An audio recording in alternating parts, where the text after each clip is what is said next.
Hey lovelies, and welcome back. So sincere apologies for the power outrage the other day. Well, this is Nigeria. There's nothing we can, there's little or nothing we can do about the power system in this country. So please, you may need to bear with me just in case the light gets seized again. Alright, so apologies. It's ended the way it did in the last video. All right, so I was trying to see how everything became difficult. Life was difficult. I became very uncomfortable. Nothing was pleasing to me. So in pregnancy, be prepared for a lot of discomforting moments. Yeah. So a lot of things that ideally are meant to be comfortable will become to feel uncomfortable. And then those things that on a normal day you wouldn't find yourself doing are the things you would most likely find yourself doing. All right, I don't sleep with pillows normally, but remember I told you I had to put piles of pillows together to sleep just to avert heartburn. Turning on the bed became an issue, body aches and all. And yes, some things I did to stop the salivating, because for me it wasn't even the throwing up that was the issue. It was the salivating that was the major issue for me, because I found it very irritating and it just made it obvious to everybody that I was pregnant. And that's what it does. The moment they see you with container, it's obvious now. Nobody is a child. They know already you are pregnant. All right, I wish that symptom never occurred, because my pregnancy wasn't so big till my 6th month. Okay, so there are certain things I did during that period.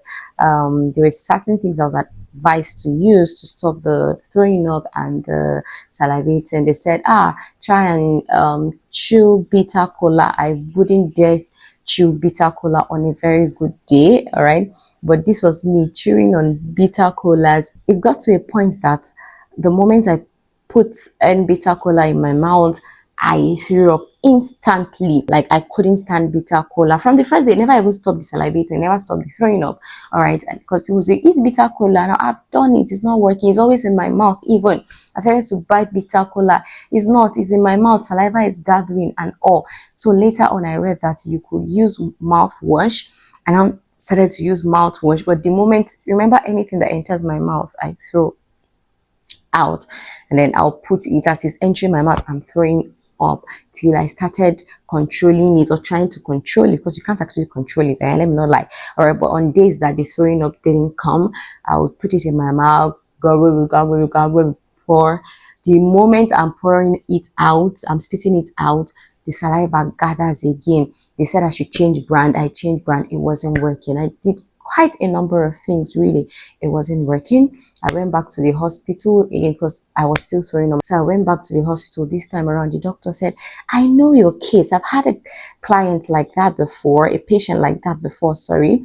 All right, so whenever she's in the hospital, she doesn't throw up, so it's normal. He actually told us it's normal. It happens that way, because my aunt also told us the same thing, that she could be in the hospital for months, she wouldn't throw up, but the moment she goes home, it begins. So the doctor told me he's had patients like that before, and there was this particular one that would not throw up even if she stayed a year in the hospital, but the moment she goes home, it begins. So what the husband started doing was to bring her to the hospital. Whenever he was going to the office, we just drop her in the hospital premises. When he closes from work again, he will pick her and take her home.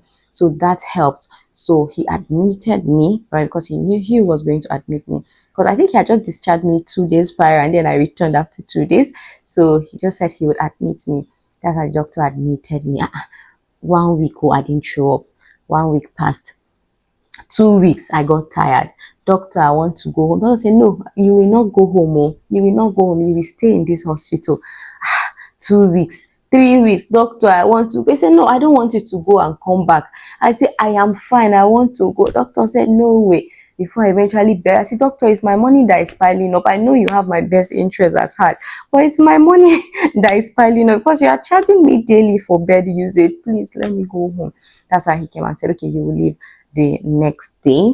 And then that was how I was discharged the next day. But within this period, I started eating bit by bit, because my mom advised I took pepper soup, So I was eating pepper soup without the protein. Yeah, just give me pepper soup without the protein. Fish pepper soup, meat pepper soup, but no goat meat. Fish was fair. I wouldn't eat the fish anyway. I would just take this soup. Then I started mixing it up with echo. That white thing, kafa, no, echo, echo. There's something like echo, that white thing that comes in leaf like pap. So I started mixing it, taking it little or very little. It was passing, and then I started taking, I think amala too. But when I say I started eating, I don't mean eating in large quantity. I could just take like three pinches, you get, and then I'm fine. But the day I started taking that pepper soup, I called the whole world. Ah, mommy, I've started eating. Oh, I took pepper soup today. I didn't throw up. Ah, auntie, I ate today. Oh, I didn't throw up. I called my best friend. Ah, I ate today. Oh, I did not throw up. Everybody was happy for me that I finally started to eat. I told all the nurses, ah, I've eaten today. Oh, that was the first time